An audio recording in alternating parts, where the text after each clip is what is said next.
குமரி பாலனும் நானும், இது 2. நாகப்பட்டினம் மாவட்டத்திற்கு நாகை காயிதே மில்லத் மாவட்டம் என்று பெயரை அறிவித்தார்கள். அப்பொழுது ராமகோபாலன் எங்களை கூப்பிட்டு பேசினார்.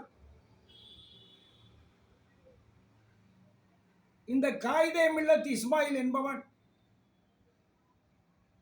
ஜின்னாவுடன் சேர்ந்து கொண்டு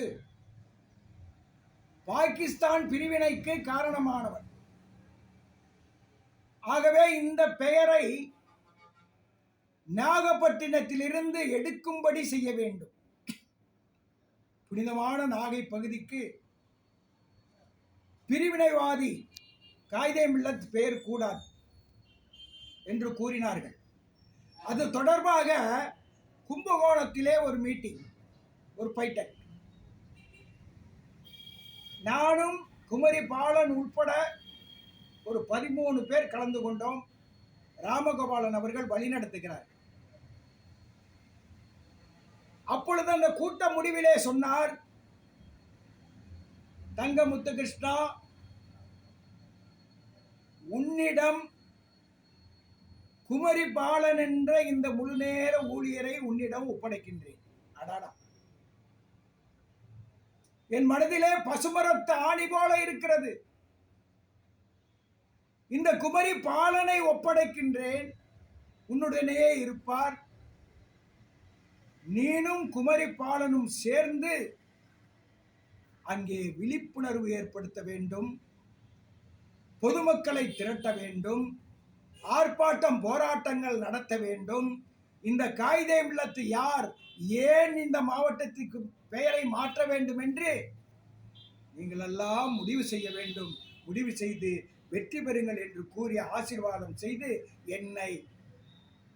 என்னுடன் குமரி பாலன் அவர்களை அனுப்பி வைத்தார். கண்ணை கட்டி காற்றிலே விட்டது போன்று ஒரு பிரமிப்பு எங்களுக்கு. கையிலே பணம் இல்லை, பெரிய தொண்டர் பலம் இல்லை. நானும் குமரி பாலனும் களத்திலே இறங்கிவிட்டோம். அப்பொழுது எங்களுக்கு உறுதுணையாக சுவாமி நாகராஜன் என்ற ஒரு தீவிர தேசபக்தர். நாங்கள் 3 பேரும் சேர்ந்து திட்டமிட்டோம். அப்பொழுது வீனஸ் ராமசாமி என்ற ஒரு வடைக்கடை நடத்தும் ஒரு சகோதரர், என்னுடைய மூத்த சகோதரர் மாதிரி அவர் கிடைத்தார். அவரை வைத்துக்கொண்டு இன்னும் உற்சாகமாக வேலை செய்ய தொடங்கினோம். எல்லோரையும் பார்த்து பேசினோம். அப்பொழுது எங்களுக்கு கிடைத்த, இறைவன் அருளாலே கிடைத்த பரமாயம்மா,